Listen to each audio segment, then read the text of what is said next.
Good afternoon छात्रों। आज हम कक्षा 10 के सामाजिक विज्ञान इतिहास का दूसरा चैप्टर भारत में राष्ट्रवाद में पार्ट 2 लेकर आए छात्रों। आज हम पार्ट 2 के बारे में अध्ययन करेंगे और कुछ छात्र हमें अपील किए, सर हम लोग वीडियो साफ नहीं दिखाई दे रही है। तो देखिए वीडियो वगैरह तो हम लोग बनाते हैं मोबाइल साफ, लेकिन कंप्यूटर से जब उसको कंपोज किया जाता है तो उस समय वीडियो की क्वालिटी थोड़ी गंदी हो जाती है, तो उसको थोड़ा सा देखने में दिक्कत हो रही होगी। तो छात्रों उसको देखने के लिए थोड़ा सा एक जो है प्रयास किया जा सकता है जिससे क्वालिटी जो है बढ़ सकती है। जब आप वीडियो चालू करते हैं तो उसमें कोने पर देखेंगे इस तरह से चिन्ह रहेगा, उसके सामने 3 बिंदु रहते हैं। जब वीडियो चालू करने के बाद तो उसके 3 बिंदु जब आप जो दिया है उसको जब क्लिक करेंगे, हाथ से उसको छुएंगे तो इस तरह से कई ऑप्शन आ जाएंगे। पहले रिपोर्ट आएगा, दूसरे पर एक ऑप्शन आएगा क्वालिटी, उस पर लिखा रहेगा। छात्रों जब इस क्वालिटी को जब आप क्लिक करेंगे इसमें इस तरीके की कई ऑप्शन आएंगे, जिसमें 144p से 480p तक रहेगा। तो कहीं आपको साफ नहीं दिखाई दे रहा तो 480p पर कर देंगे तो हाई क्वालिटी हो जाएगा, जिससे जो लिखा हुआ है व्हाइट बोर्ड पे ये सब आपको साफ साफ दिखाई देने लगेगा और अच्छा तरीके से आप उसको अध्ययन कर सकते हैं। तो छात्रों अगर आपके मोबाइल में अगर वीडियो न दिखाई दे, साफ जो लिखा हुआ न दिखाई दे, तो कहा जाए कि मोबाइल के जो वीडियो है उसकी क्वालिटी बढ़ाई जाए। यानी क्वालिटी यानी इस तरीके से 3 बिंदु रहेगा, जो दाहिने साइड रहेगा वीडियो चलेगा, उसको जब टच करेंगे वीडियो को तो इस तरह से चित्र दिखाई देने लगेगा। इस 3 बिंदु को जब आप क्लिक करेंगे या छुएंगे तो ये इस तरीके से कई ऑप्शन आ जाएंगे। उसमें क्वालिटी वाला जो ऑप्शन होगा उसको आप क्लिक करेंगे तो इस तरीके से आपका जो है कई ऑप्शन आ जाएगा, जिसमें अगर आपका इधर होगा 144 वगैरह होगा तो शायद वीडियो साफ न दिखाई दे, लेकिन छात्र जैसे ही आप नीचे 480p तक होगा या इससे अधिक होगा तो 480p लास्ट होता है लगभग, तो यहाँ पर क्लिक करेंगे तो वीडियो की क्वालिटी बढ़ जाएगी, जिससे आपको वीडियो साफ दिखाई देने लगेगा। जो लिखा हुआ है ये बिल्कुल साफ दिखाई देने लगेगा। तो छात्रों ये रही जानकारी आपको वीडियो देखने के लिए। अब बात करेंगे छात्रों इसमें जो कि भारत में राष्ट्रवाद जो चल रहा चैप्टर, इसमें बात करें सबसे पहले गांधी युग का आरंभ। गांधी युग का आरंभ छात्रों, जब गांधी जी जो है गांधी जी के युग को जो है आरंभ जो है कि लगभग 1915 से 1948 के बीच के समय को माना जाता है। कुछ जगहों पे 1947 से 1917 से 1947 जो है कुछ बुकों में मिल सकता है। तो इसमें ध्यान रखिएगा 15 से लास्ट तक उनके जो है कि जब से उनकी पहचान बनी या जब तक वो गतिविधियों में रहे तब तक दिखाया गया। 1917 से 47 तक वो जो है आंदोलन वगैरह जो किए हैं उससे संबंधित बातें। तो इसके जो है कि गांधी जी के युग को जब शुरुआत करेंगे छात्रों तो सबसे पहले बात करें उनके नाम को। तो गांधी जी का पूरा नाम आप जरूर याद रखें, मोहनदास करमचंद गांधी उनका पूरा नाम है, मोहनदास करमचंद गांधी, जिसमें करमचंद जो है उनके पिताजी का नाम है। करमचंद गांधी महात्मा गांधी जी के पिताजी का नाम है और उनकी माता का नाम जो है पुतली बाई है। पुतली बाई उनकी माता का नाम है छात्रों, ध्यान रखिएगा। और इनके जन्म की बात करें 2 अक्टूबर 1869 यानी 69 में इनका जन्म हुआ था।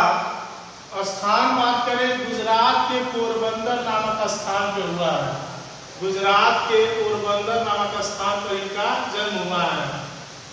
छात्रों इनकी पत्नी की बात करें तो इनकी पत्नी का नाम कस्तूरबा गांधी था। इनकी पत्नी का नाम कस्तूरबा गांधी था छात्रों। और इनकी पढ़ाई की बात करें तो सबसे पहले प्राथमिक जो शिक्षा इन्होंने ग्रहण किया है वो भारत में पढ़ाई इन्होंने किया है। भारत से अध्ययन इनका शुरुआत हुआ है। और फिर जैसे ही इनका शिक्षा बढ़ने लगा, क्योंकि ये संपन्न परिवार से थे, तो उसके बाद जो है यह पढ़ाई करने के लिए, कानून की पढ़ाई या पढ़ाई अध्ययन करने के लिए इंग्लैंड चले जाते हैं। इंग्लैंड ये गए, सबसे पहले यहाँ पर इनकी पढ़ाई हुई, जो कानून की पढ़ाई इन्होंने वहाँ से किया। और छात्रों 1891 से ये इंग्लैंड से वापस आते भारत। तो इनका जो है सबसे पहले भारत में आगमन इंग्लैंड से आपसे पूछा जाए कि गांधी जी कब आए, तो 1891 में इंग्लैंड से भारत आए थे गांधी जी। वहां से भारत जब लौटे हैं, तो यहाँ जो है कि भारत लौटने के बाद ये फिर पढ़ाई करने के लिए 1893 में गांधी जी दक्षिण अफ्रीका गए। 1893 में गांधी जी जो है दक्षिण अफ्रीका गए।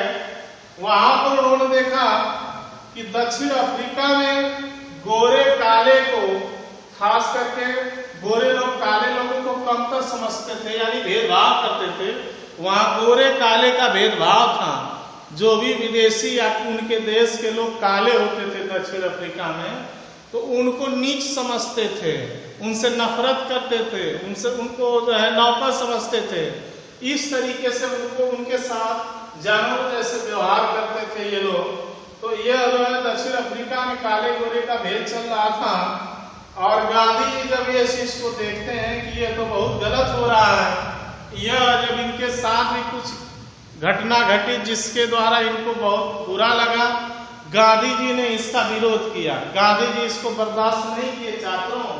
गांधी जी इसका विरोध किया और उसके लिए इन्होंने सत्याग्रह चलाया। सत्याग्रह का मतलब छात्रों सत्य के लिए आग्रह करना, बिना हिंसा के सत्य के लिए आग्रह करना ही सत्याग्रह है। तो सत्याग्रह चलाया। उसके बाद यहाँ की सरकार जो रही, गांधी जी को जेल में डाल देती है। ये सत्याग्रह चलाए, विरोध किए। दक्षिण अफ्रीका की सरकार ने इनके विरोध की वजह से इनको जेल में डाल दिया। गांधी जी जेल से ही जो है कि अपने आंदोलन को जारी रखा। आंदोलन जेल से ही शुरू किया, यह आंदोलन वहां से जेल से ही किया। और लास्ट तक इतना इनका आंदोलन जो है कि प्रभावशाली रहा कि गांधी जी के सामने दक्षिण अफ्रीका की सरकार को झुकना पड़ता है छात्रों। और लास्ट तक उनकी बातों को मानने के लिए गांधी जी को पूर्ण से उनको छोड़ना पड़ता है। तो सत्याग्रह की अर्थ की बात करें, बिना हिंसा सत्य के लिए आग्रह करना जो है सत्याग्रह होता है। हिंसा करेंगे तो ऐसी स्थिति में वो सत्याग्रह नहीं कहलाएगा। तो गांधी जी के खिलाफ लोगों ने कुछ बातें कहा कि गांधी जी जो है कमजोर हैं या मरने के डर से सत्याग्रह चला रहे हैं। ऐसे में यह जो है कमजोर लोगों का जो है कि हथियार है। तो गांधी जी ने कहा था इसके लिए कि यह सबलों का हथियार है, यह कमजोर लोगों का हथियार नहीं है। यह हथियार सत्याग्रह का जो हथियार है, यह जो है सबलों का हथियार है। कमजोर लोग ऐसा नहीं कर सकते हैं। ऐसे में उन्होंने कहा हम कमजोर नहीं हैं, इसकी ताकत को समझिए आप। यह सत्याग्रह जो है सबलों का है, यह यानी कि ताकतवर लोगों का यह हथियार है और कमजोर लोगों का यह हथियार नहीं है। गांधी जी ने लोगों को यह समझाने का प्रयास किया। छात्रों बात करें गांधी जी का भारतीय राजनीति में प्रवेश की, तो गांधी जी आते ही जो है कि राजनीति में नहीं कूद पड़े। सबसे पहले गांधी जी को जब 1915 ईस्वी में गांधी जी दक्षिण अफ्रीका से भारत आते हैं, उस समय गांधी जी जो है पूर्व से यहाँ जो है कहा जाए कि एकाएक जो है कि यहाँ पर प्रवेश नहीं कर लेते हैं राजनीति में। 1915 ईस्वी में गांधी जी दक्षिण अफ्रीका से भारत आए। शुरुआत में वह गांधी जी अंग्रेजों पर बहुत भरोसा करते थे छात्रों। उनको लगता था कि अंग्रेज लोग जो काम कर रहे हैं वो ठीक कर रहे हैं। ऐसे में गांधी जी को अंग्रेजों पर भरोसा था और धीरे धीरे वहां के लोगों यानी अंग्रेज लोगों को भी लगा गांधी जी एक अच्छे व्यक्ति हैं, ये हमारी बात मानेंगे, इसलिए गांधी जी पर भी उन लोगों का भरोसा हो गया। तो गांधी जी को भरोसा जताते हुए वह लोगों ने, अंग्रेजों ने केसरे हिंद नामक उपाधि गांधी जी को दिया। छात्रों बात करें, गांधी जी आते ही बड़े नेता नहीं बन गए, पहले आए अंग्रेजों के पक्ष में, उन्होंने बातें कही, अंग्रेजों को सपोर्ट किया, लोगों से आग्रह किया कि आप लोग जो है अंग्रेजों के साथ, चूंकि उस समय प्रथम विश्व युद्ध चल रहा था छात्रों, उसमें जब ये इंग्लैंड जगह जगह से हार रहा था, उस समय यह जो है कि गांधी जी को लगा, या गांधी जी से उन लोगों ने कहा कि अगर आप हमारा सपोर्ट करेंगे तो प्रथम विश्व युद्ध जैसे ही ये युद्ध समाप्त होगा, हम आपके देश को आजाद करके चले जाएंगे, आपके यहाँ सरकार बनवा देंगे, आप लोग रहेंगे अपने देश में। गांधी जी इनके झांसों में आ गए छात्रों, इनकी बातें जो है मान ली, और ऐसे में लोगों से आग्रह किया, भारतीय लोगों से, कि आप लोग जो है अंग्रेजों का साथ दीजिए, ये अंग्रेज हमारे जो है मित्र हैं, ये जब जो है कि युद्ध जीत जाएंगे तो ये हमारे देश को छोड़कर चले जाएंगे। ऐसे में लोगों को सेना में भर्ती करने का काम किया गांधी जी ने। कुछ लोगों ने गांधी जी को अंग्रेजों का दलाल भी कहा, लेकिन गांधी जी जो है इस उम्मीद से उनको सैनिक में भर्ती करवाते रहे, ताकि यह जब हमारे देश को आजाद करेंगे, हमारे देश को छोड़कर जाएंगे तो हमारा देश आजाद हो जाएगा छात्रों। ऐसे में गांधी जी ने यह जब युद्ध लड़ा तो इतना तक किया गांधी जी ने कि ज्यादा से ज्यादा लोगों को लड़ने के लिए आग्रह किया। जितने देश के नौजवान लोग थे उस समय, सबको सेना में भर्ती होने के लिए आग्रह किया, और दूर दूर तक भारतीय लोगों को भेजा जो है युद्ध लड़ने के लिए। ऐसे में जब भारतीय लोग उसमें शामिल होते हैं तो यह जो उम्मीद थी कि यह लोग जीतेंगे तो हमारे देश को जो है इसका लाभ मिलेगा। अंग्रेज लोग कोई खर्चा सैनिकों को नहीं देते थे छात्रों। ऐसे में अंग्रेज लोगों का कहना था कि आप इस उम्मीद से जो है कि हमारा सहायता कर रहे हैं कि आपको हम आजाद कर देंगे, इसलिए जो आपके सैनिक होंगे वो आपके सैनिक होंगे, उसको आपको अपने खर्चे पर जो है कि सैनिकों को भेजना होगा युद्ध में। ऐसे में अंग्रेज लोगों से लोगों ने कहा ठीक है, तो आप उसके लिए टैक्स बढ़ा लीजिए और हमारे सैनिकों को जो है खर्च दीजिए। ऐसे में भारतीय सैनिक जो है वहां पर लड़े। ऐसे में छात्रों जैसा उम्मीद करते थे लोग कि यह आएंगे अंग्रेज लोग जीतने के बाद हमारे देश को छोड़ के चले जाएंगे, लेकिन अंग्रेजों ने भी हमारे देश के साथ धोखा देने के लिए कोई भी जो स्थान नहीं छोड़ा। यानी हर स्थिति में अंग्रेजों ने भारतीय लोगों को धोखा दिया। ऐसे में वह छोड़ के जाने की बात जो उन्होंने कहा था छात्रों, वह छोड़ के जाने के लिए तैयार बिल्कुल नहीं थे। ऐसे में गांधी जी उनका भरोसा कर रहे, शुरुआती में अंग्रेजों पर भरोसा कर रहे थे।